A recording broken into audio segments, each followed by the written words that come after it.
دیکھتے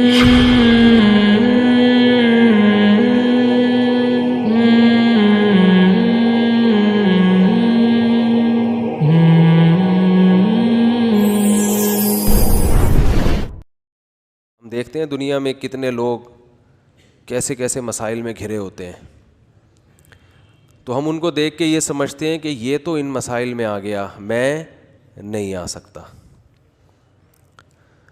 اس لیے یاد رکھو، آفت زدہ لوگوں کو بھی جا کے دیکھنا چاہیے، مسائل زدہ لوگوں کو بھی جا کے دیکھنا چاہیے، اس سے عبرت ہوتی ہے، انسان کے دل میں خوف پیدا ہوتا ہے، تو یہ خوف اس کو عمل کی طرف لے کر آتا ہے، کیونکہ انسانی فطرت ہے۔ قرآن مجید میں اللہ تعالیٰ کا ارشاد ہے کہ اگر اللہ وَلَوْ بَسَطَ اللَّهُ الرِّزْقَ لِعِبَادِهِ لَبَغَوْا فِي الْأَرْضِ، کہ اگر اللہ اپنے بندوں کے لیے رزق بہت زیادہ کشادہ کر دے اور یہ کائنات ٹینشن فری ہو جائے، کوئی غم ہی نہ ہو، اس میں ٹینشنیں کیا ہو جائیں، ختم، سب کے پاس پیسہ، سب کے پاس صحت، اور ہر کام ہٹو بچوں شروع ہو جائے، شادی ٹائم پہ ہو گئی، بیگم بالکل صحیح، میاں کو شوہر بالکل ایک نمبر، بالکل صحیح آدمی مل گیا، ساس ایک دم ایکوریٹ، بالکل کبھی بہو کو تنگ اس نے نہیں کیا، یہی ہوگا نا ضمن سب کچھ اگر صحیح ہو جائے۔ رزق کی کشادگی تو ایک، یعنی اللہ نے اس کو تو ایک بطور علامت کے بیان کیا نا، کہ رزق کی کشادہ ہونے سے لوگ سمجھتے ہیں کہ مسائل حل ہو جائیں گے، تو آیت کا مطلب یہ ہے کہ اگر انسانوں کے سارے مسائل حل ہو جائیں، سب خوشحال زندگی شروع کر دیں، سب کے سر پہ بال ہوں، سب کی صحت اچھی ہو، اور کھانے کو سب کو صحت مند غذا ملتی ہو، اور وہی ابھی جو مسائل چلتے ہیں، بیوی بھی ٹھیک ہو، بیوی کے لیے میاں بھی ٹھیک، ساس بھی بہت اچھی ہو،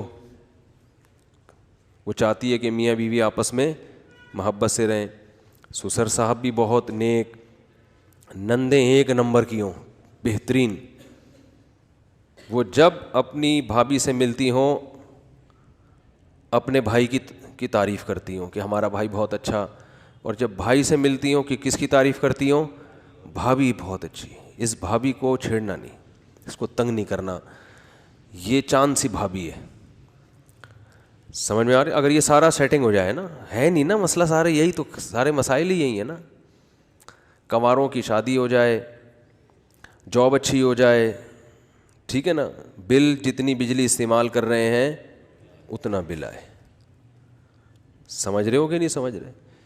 ایف آئی آر کٹوانی ہے، آپ گئے، چور کا نام بتاؤ، ایف آئی آر کٹ گئے 2 منٹ میں، اگلے دن چور عدالت میں، آپ نے کیس کیا، آپ کو آپ کے پیسے مل گئے، چور کو سزا ہوئی، سزا کے بعد وہ باعزت بری ہو گیا، لیکن سزا کے بعد۔ تو یہ اگر نظام ہو جائے، اللہ فرما رہے ہیں کہ یہ سیٹ اپ ہو جائے، ہر چیز کیا ہو، ہٹو بچوں۔ وزیر اعظم نے انتخابات سے پہلے جو وعدے کیے تھے وہ پورے ہو رہے ہیں، پورے جو کہا تھا بالکل ایز اٹ از ہے بھائی، وزیر اعظم بننے کے بعد سب کام ہو رہے ہیں بھائی۔ اپوزیشن یہ کہے کہ چلو 5 سال اس کو تمیز سے حکومت کرنے دو، اس کا حق ہے، اگلے 5 سال ہم ٹرائی کر لیں گے، ایک دوسرے کی ٹانگیں نہ کھینچیں، یہ تو کوئی بنتا نہیں ہے، بنتا ہے تو وہ اپنی ٹانگیں سنبھالنے میں اس کو زیادہ ٹائم لگتا ہے، ہمارے یہاں کوئی وزیر اعظم بنتا ہے نا، کوئی بھی، تو حکومت چلانے کے بجائے اس کو اپنی کرسی بچانے میں ٹائم۔ اب آپ کسی گورنمنٹ کے آفیسر کو کہیں بٹھاؤ کرسی پہ اور اسے بولو آپ کے ذمے یہ پروجیکٹ ہے مکمل کرنا ہے، وہ بیچارہ صبح آفس پہ کرسی پہ آگے بیٹھا تو ایک بندہ آگے کرسی کھینچ رہا ہے، تو وہ کرسی کو پہ ٹکنے میں زیادہ صلاحیتیں خرچ کرے گا، قوم کی خدمت نہیں کرے گا وہ، اور اگر پہلے سے ہی نہ کرنا چاہ رہا ہو تو اور بہانہ مل جائے گا اس کو۔ تو اس کائنات میں، اس زمین میں کچھ صحیح ہو رہا ہے، کچھ الٹا پلٹا، کچھ صحیح، کوئی آپ کسی سے کوئی بات سمجھا رہے ہیں وہ سمجھ جائے، آپ کسی سے کوئی بات کر رہے ہیں وہ کیا ہو جائے, وہ بات سمجھ جائے. ایسا ہوتا ہے, سمجھاتے ہو اگلا سمجھ ہی نہیں رہا ہوتا, آدمی کہتے اس کو دیکھو پاگل ہو گیا ہے. تو اگر اس دنیا میں سب کچھ صحیح بالکل ہر چیز ایکوریٹ ہونا شروع ہو جائے, عدالتوں میں انصاف, پولیس کو پتہ ہو کہ کس کو گرفتار کرنا ہے, ٹھیک ہے نا, پولیس کو پتہ چل جائے کہ یہاں ڈکیتی ہونے والی ہے, ہم نے یہاں پہلے سے پہنچ جانا ہے, اور پولیس دیکھ کے آپ کو اندازہ ہو جائے کہ یہ جگہ محفوظ ہے, یہاں پر ہم بیٹھ کے چائے پی سکتے ہیں, یہاں کچھ نہیں ہوگا. ہو الٹا رہا ہے, پولیس کی موبائل کھڑی ہے, بیٹا نکلو یہاں سے, اللہ خیر کرے, پتہ نہیں کیا ہونے والا ہے یہاں. ڈاکٹر آپ کو وہ دوا لکھ کے دے, اگر ایک ہی میڈیسن ہے, کمپنیاں 2 مختلف ہیں, تو وہ آپ کی خیر خواہی میں آپ کو وہ کمپنی کی دوا ریکمینڈ کرے جو سستی ہے آپ کے لیے, حالانکہ رزلٹ اس کا وہی ہے جو مہنگی دوا کا ہے, لیکن وہ سستی اس لیے لکھ کے دے رہا ہے کہ بھائی آپ کے پیسہ بچے گا, آپ کا خرچہ بچے گا. جہاں ٹیکہ لگانا ہے وہیں لگا رہا ہے, ٹھیک ہے نا. وہ جب دوا لکھ کے دیتا ہے تو میڈیکل اسٹور والے کی سمجھ میں اس کی اسپیلنگ آ رہی ہو, کیونکہ میرے ساتھ ایسا ہو چکا ہے. ڈاکٹر نے کیڑے مکوڑے بنائے, میں دوا لے کر آیا, وہ غلط دوا دے دی میڈیکل والے نے. ایک تو ہم نے کھا لی, اگلی دفعہ جب دیکھا تو مجھے اندازہ ہوا یار یہ کچھ عجیب سی لگ رہی ہے, یہ کچھ کیا دے دیا کیا, تو اس نے کہا سوری غلط دوا دے دی میں نے. تو وہ ڈاکٹر کی اسپیلنگ کی کیڑے مکوڑوں کی وجہ سے. ڈاکٹر نے لال بیگ بنایا تھا, وہ سمجھا کہ کیڑے مکوڑے بنے ہوئے ہیں, ٹھیک ہے نا, تو وہ کھٹمل سمجھا یا کچھ اور سمجھا. تو ہر چیز اگر تمیز سے ہو, نہ جعلی حکیم ہو, اور ڈاکٹر بھی بالکل فٹ فاٹ, حکمران بھی, فوج بھی اپنی ذمہ داریاں 100% پوری کر رہی ہو, اس میں بھی کرپشن بالکل بھی نہ ہو, ایک دم ہٹو بچو ہوگا, تو پتہ ہے کیا ہوگا, نظام عالم تباہ ہو جائے گا. اللہ فرماتے ہیں ہوگا یہ, لبغوا فی الارض, مجھے سب بھول جائیں گے, مجھے بھول جائیں گے, میرا انکار بھی ہوگا, میرے پیغمبروں کا انکار بھی ہوگا, میری کتابوں کا بھی انکار ہوگا. نماز روزہ ختم, حج ختم, اللہ سے دعائیں مانگنا ختم. لبغوا فی الارض, زمین میں سب اللہ کے باغی بن جائیں گے. سمجھتے ہو گے نہیں سمجھتے؟ اس لیے آپ چاہتے ہو کہ ٹینشنیں ختم ہو جائے, اللہ کہتے ہیں یہ تو نہیں ختم ہوگی, مجھے تو کوئی مانے گا ہی نہیں. پھر ٹینشن میں ہی تو اللہ یاد آتا ہے, پیٹ بھرموں کو اللہ تھوڑی یاد آتا ہے. تو لبغوا فی الارض, زمین میں سب کیا کریں گے, اللہ کی نافرمانی. یہ بات پتہ نہیں کس بات پہ شروع کی تھی, یہاں کہاں سے آ گئی. ہاں, تو میں یہ عرض کر رہا تھا کہ اللہ نے قرآن میں ارشاد فرمایا کہ تم یہ سمجھتے ہو کہ آج اچھے ہو تو کل بھی اچھے رہو گے, یہ ضروری نہیں ہے.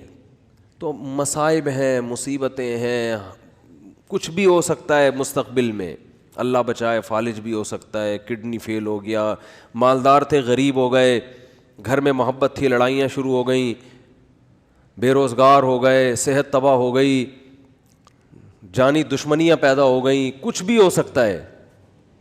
اور اس خوش فہمی میں مت رہو کہ آج اچھی حالت میں ہو تو کل بھی لازمی اچھی حالت میں رہو گے, کیونکہ ام لکم کتاب فیہ تدرسون, کیا تم نے کسی کتاب میں پڑھا ہے کہ ہم تمہارے ساتھ اچھا ہی ہوتا رہے گا, یا ہم نے قسمیں اٹھائی ہوئی ہیں تم سے, قسمیں لی ہوئی ہیں قیامت تک کے لیے کہ تم اچھے ہی رہو گے. اللہ فرماتے ہیں ایسا بولو بھائی نہیں ہے. تو اچھا یہ تو بات آ گئی, تو ایک چھوٹی سی بات یہ بھی کہتا چلوں کہ دیکھو اس سے پتہ چلتا ہے کہ غموں کے ساتھ سمجھوتا کر لینے کی ضرورت ہے. یہ جو ہم یہ چاہتے ہیں نا میری ہر ٹینشن دور ہو لازمی, یہ بات ہی غلط ہے. اگر کوئی آپ کو سکون کا یہ نسخہ بتائے کہ آپ کے سارے مسائل ٹھیک ہو جائیں اور ٹھیک کرنے میں لگے رہیں تاکہ آپ کو سکون ملے, ٹھیک کرتے کرتے زندگی تباہ ہو جائے گی, مسائل ٹھیک نہیں ہوں گے. انہی مسئلوں میں ہی خوش رہنا ہے. سمجھ رہے ہو کہ نہیں سمجھ رہے؟ تو مسئلوں میں خوش رہنے کے شریعت نے بہت سے طریقے بتائے ہیں. ایک طریقہ کیا ہے, اپنے سے کمتر کو دیکھا جائے, اپنے سے کمتر کو. میرے پاس خواتین کہتی ہیں میاں ایسا میاں ویسا. میں نے کہا چرس تو نہیں پیتا میاں آپ کا؟ نہیں بھائی چرسی نہیں ہے, اللہ کا شکر ہے چرسی نہیں ہے. شکر ادا کرو چرس نہیں پی رہا, ٹھیک ہے نا. میاں کیا ہوتے ہیں آج کل بہت سے, بولو نا, چرسی بھی ہوتے ہیں. بھائی میاں ٹائم نہیں دیتا, وہ بھائی رات کو تو گھر میں آ جاتا ہے نا, ہاں رات کو آ جاتا ہے, باقی سارا دن دوستوں میں بیٹھا رہتا ہے. ایسے ایسے میاں بھی ہیں آوارہ گردی میں ہی لگے رہتے ہیں, رات بھی گھر میں بیگم کو ٹائم, بولو نا, نہیں دیتے. تو اپنے سے کمتر کو دیکھو نا. میرے میاں جو ہے نا وہ خرچہ نہیں اٹھاتے. او بھائی بنیادی نان نفقہ مل رہا ہے, روٹی, دوپہر کا کھانا, رات کا. وہ خاتون کہتی ہے نہیں نہیں صرف یہی تھوڑی ہوتا ہے. مجھے پتہ ہے یہی نہیں ہوتا, لیکن بہت سے یہ بھی نہیں کر رہے ہوتے, بہت سے یہ بھی نہیں کر رہے ہوتے. پھر عورتیں ترستی ہیں کہ چلو آدھا تم کر لینا, آدھا راشن ہم ڈال لیں گے, شادی تو کر لو, ٹھیک ہے نا, کوئی اچھا میاں تو مل جائے. یہ کم از کم پورا خرچہ تو اٹھا رہا ہے, اگرچہ وہ پورا اتنا نہیں دے رہا جتنا عام لوگ دیتے ہیں, گزارا تو ہو رہا ہے نا. میاں کا نام تو لگا ہوا ہے. ساس کے مسئلے بہت گھروں میں, ساس یہ کرتی ہے, ساس وہ کرتی ہے. تو میں بتاتا ہوں ساسیں تو اس سے بھی زیادہ خطرناک ہوتی ہیں.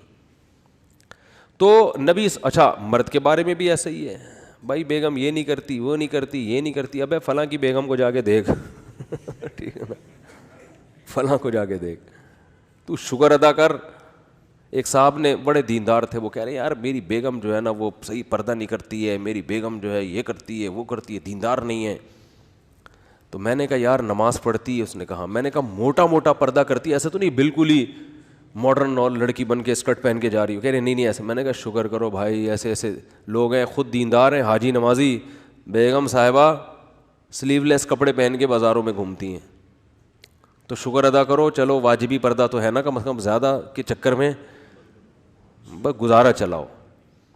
کیونکہ مسائل ہے نا, بڑی مصیبت سے بچنے کے لیے چھوٹی مصیبت کو برداشت کرنا پڑتا ہے. علیحدگی کے بعد بڑی مصیبتیں ہیں, وہ زیادہ ٹینشن ہے وہ. کیونکہ یاد رکھو شیطان جو ہے نا یہ بہت بڑی فلم ہے, آپ کو بتا دوں میں. شیطان اتنی بڑی فلم ہے نا کہ میں نے دنیا میں شیطان سے بڑی فلم نہیں دیکھی. یہ پتہ ہے کیا کرتا ہے کمبخت, جب آپ ساتھ رہو گے نا تو ایک دوسرے کی نیگیٹو چیزیں لے کر آئے گا سامنے. جس دن آپ میں علیحدگی ہوئی, آپ ایک دوسرے کی پازیٹیو چیزیں یاد دلاتا ہے. پھر یہ جن میاں بیوی میں بھی طلاقیں ہوئی ہیں نا, تو جب ساتھ رہ رہے تھے تو شوہر بھی بیوی کی نیگیٹو چیزوں کو, عورت بھی شوہر کی نیگیٹو چیزوں کو زیادہ دیکھ رہے ہوتے ہیں. یہ بھی نہیں کرتی, یہ بھی نہیں کرتی, وہ کہتی ہے یہ بھی نہیں کرتا, وہ بھی نہیں کرتا. جب طلاق ہوتی ہے نا شیطان علیحدگی, پھر آدمی کہتا ہے یار اس میں تو یہ بھی کرتی تھی, یہ تو یہ بھی کرتی تھی, یہ تو یہ بھی. کہیں اور شادی ہو جائے گی نا, پھر آپ کہو گے یار پرانی والی کم از کم ایسی کمبخت تو نہیں تھی, اس میں اتنا تو شعور تھا یار. ٹھیک ہے تمیز سے بات نہیں کرتی تھی, لیکن یار اتنا تو تھا کہ اگر میں چائے کا بولتا تو چائے تو بنا کے دے دیتی تھی. یہ شیطان ہے. حالانکہ اب شریعت کہہ رہی ہے پرانی والی کو چھوڑو, اب نئی کی خوبیاں دیکھو. لیکن جب نئی ہوگی نا تو پرانی کی خوبیاں اور نئی کی خامیاں, اور وہ جب کہیں اور شادی کرے گی تو نئے والے کی خامیاں, پرانے والے کی خوبیاں. اور بتا بھی رہی ہوتی ہیں کہ آپ سے شادی ہو گئی, آپ جو ہے نا چلو جیسا بھی تھا میرا پرانا میاں, کم از کم جب بھی اس کو میں نے بولا خربوزے کا, اس نے خربوزہ لا کے مجھے دیا ہے, اور اچھی سبزی اچھی لاتے تھے وہ. ان کو تو ٹماٹر خریدنے نہیں آتے. یہ شیطان اتنی بڑی چیز ہے کہ آپ کو کیا بتاؤں میں. ہر چیز میں یہ کیا لے کے جاتا ہے, نیگیٹو. تو آپ نے شیطان کے الٹا چلنا شروع کر دو تو ہر چیز کیا ہو جائے گی, پازیٹیو ہو جائے گی.